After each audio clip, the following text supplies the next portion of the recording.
Hello. So this video is going to be a performance review of Mark Rosenblatt's play Giant at the Harold Pinter Theatre. Spectacular. This is Rosenblatt's debut play, which is kind of cool to get to see a first show by emerging playwright. Directed by Nicholas Hytner, whose last name I may be pronouncing wrong. I apologize if I am. But really spectacular performances. I mean, so John Lithgow plays Roald Dahl, who's the protagonist of the play. John Lithgow, of course, absolutely amazing actor. I've seen him in a number of things on TV. And Rachel Sterling plays Felicity Crossland, who's the aging Roald Dahl's younger fiance. I really like Sterling as well. I've seen her in things on TV, and I think she's an excellent performer.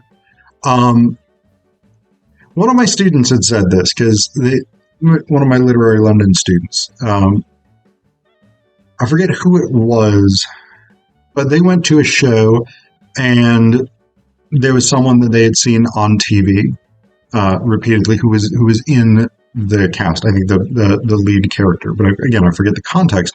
And they're like, it's sort of surreal to see someone on stage that you've seen on screen. And there was a degree of that, right? Seeing John Lithgow and Rachel Sterling on stage and like physically in the same room that I was in with, I don't know, however many hundreds of other people, but nonetheless, there is something always really interesting about that. And I've had that before where I have, where I've been to shows and seen actors that I've seen in movies or TV shows or whatever it is. And it's always interesting. But Sterling and Lithgow, of course, really good performers. And so it was a great show. The play itself is extremely timely. Because in 1982, Roald Dahl got in trouble. I'm getting to how it's timely. When you start with it's timely from 2025 and then go with 1982, I can see where you might be confused. But in 1982, Dahl wrote a book review of a book about the Israeli siege of Beirut. And the review was widely seen as anti-Semitic because he argued against the existence of the state of Israel, and he essentially said that all Jews everywhere are complicit if we do not stand up against the state of Israel. And this is not, at least now, is not an uncommon argument being made by critics of Israel. The problem, of course, is always to say the actions of this government can be affected in some way, or that those of us who are not Israelis, but who are Jews, have a responsibility for the state of Israel. On the one hand, I get the argument that the state of Israel often acts in the name of Jews everywhere. And there are, of course, many individual Jews, such as myself. There are many Jewish organizations that disavow that. But Israel does not care about us for the most part, right? Like, Israel is a government. It functions like a government, and this is the sort of anarchist philosopher in me saying this. Governments do not give a shit about their people, by and large. Governments exist to preserve their own power, and sometimes they are more responsive to the will of their people because that will help to maintain their power. The governments are not altruistic. They do not exist as benevolent, goodly entities. They exist to exert power. And the Israeli government exists to exert its power and authority. And they don't really care if 50% or 70% of American Jews say, Israel, what you are doing is wrong. Israel is not necessarily going to stop doing things, as we've seen. I mean, the vast majority of the nations of the world are opposed to the current genocide going on in Gaza, and it has not stopped Israel. But so this is sort of the thing, right? And the problem became for Dahl became that because what he had said was perceived as anti-Semitic, and he was unwilling to walk back anything that he said, and this is what's based in the play. I don't know that much about Dahl himself. I'm not really a fan. I don't have a problem with him, but he's not somebody who's particularly on my radar as far as reading and media consumption.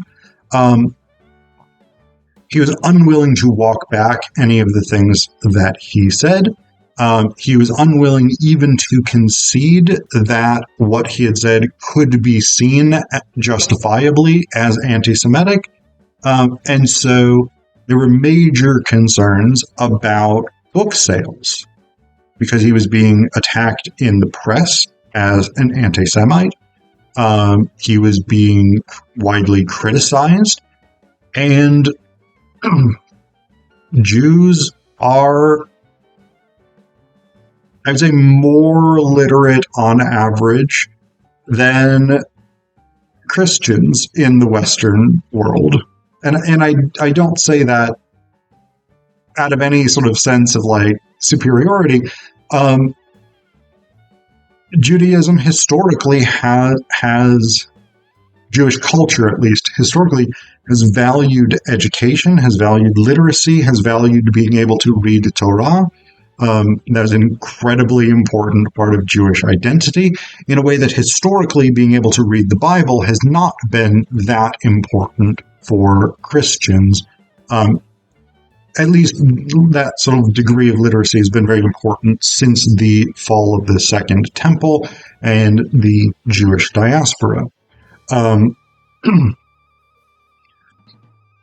So that means that there are a lot of Jews in publishing, there are a lot of Jews in book sales, etc., etc. And again, this is not a conspiracy or something like this. This is not our attempt to control the world's media or that all this bullshit. It is a cultural, it is a career that we are sort of culturally inclined towards because of our long history of valuing literacy and the written word.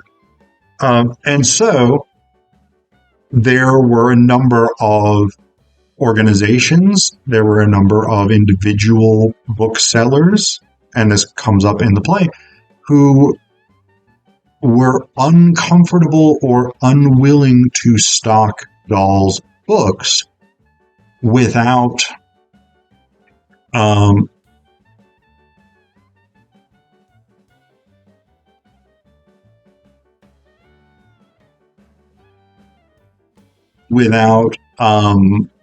some sort of apology from Dahl and sort of saying, I didn't mean the things that I was saying. And Dahl was unwilling to do this. And so his publisher, Tom Maschler, played by Elliot Levy, and a woman named Stone, who's I haven't found a formal cast list of this, which is very odd to me. Like the Harold Pinter Theatre website doesn't seem to have that listed. And so I don't know who played her. I apologize for that. But Maschler and Stone basically show up to try and persuade Dahl to issue some kind of apology or at least walk back what he has said, to preserve book sales. And they're both Jewish. And so Dahl, the lines really blur between the professional and the personal here. Maschler does not care. that much about Israel. He is very clear about that. He is not political. He has no strong opinion about Israel. He would prefer that Israel does good things rather than bad things, but that's about the extent of his investment.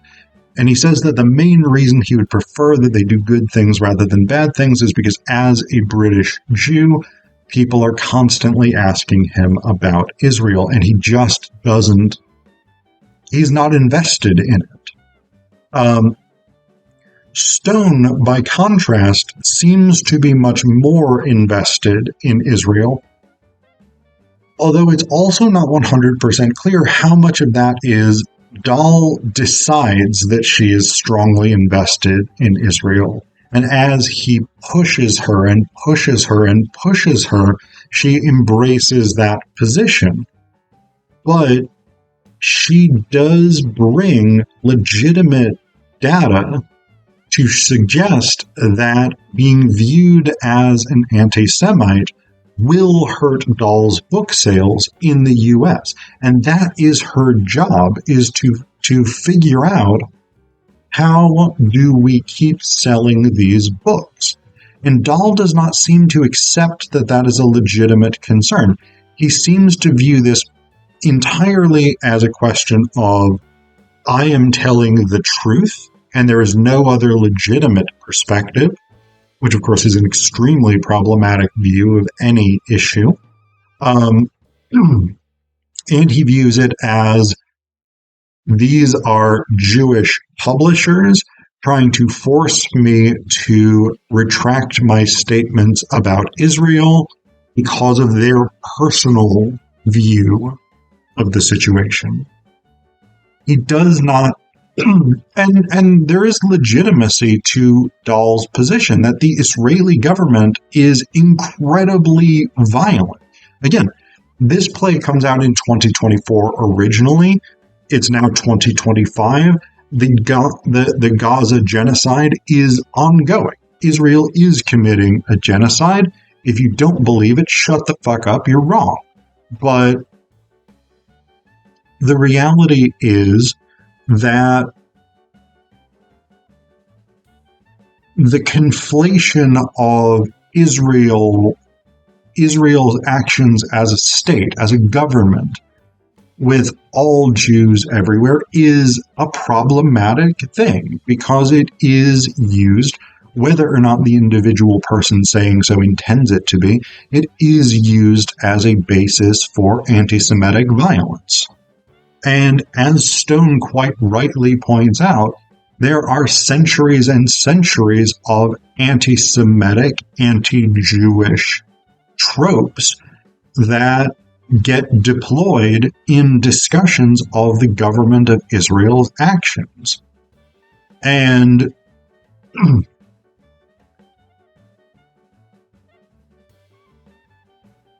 that is a legitimate concern and a legitimate fear for Jews, given not just the Holocaust, although that is discussed in the play, but also centuries of pogroms, centuries of the blood libel, centuries of being scapegoated for the Black Death, for every economic downturn, for the year without a summer, all of these things. The entire history, the entirety of Jewish history since the destruction of the Second Temple, and even beforehand, has been a history of violence and oppression.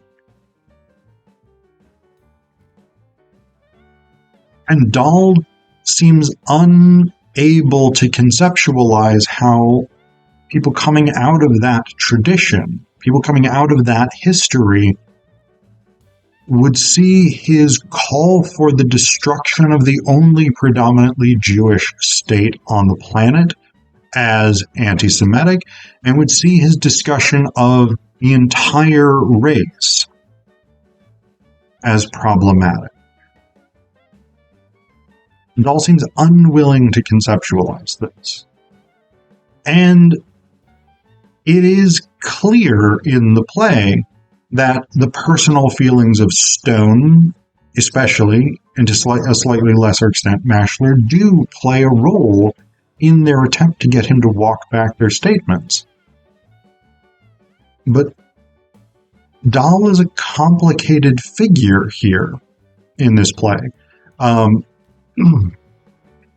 John Lithgow, I think, does a really, really excellent job embodying that complexity.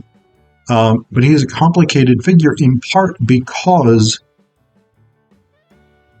he insists absolutely on the humanity of Palestinians and Palestinian children, Jordanians and Jordanian children. But he seems unwilling or uninterested in conceptualizing the suffering of Israeli children or Jewish children, non-Israeli Jewish children.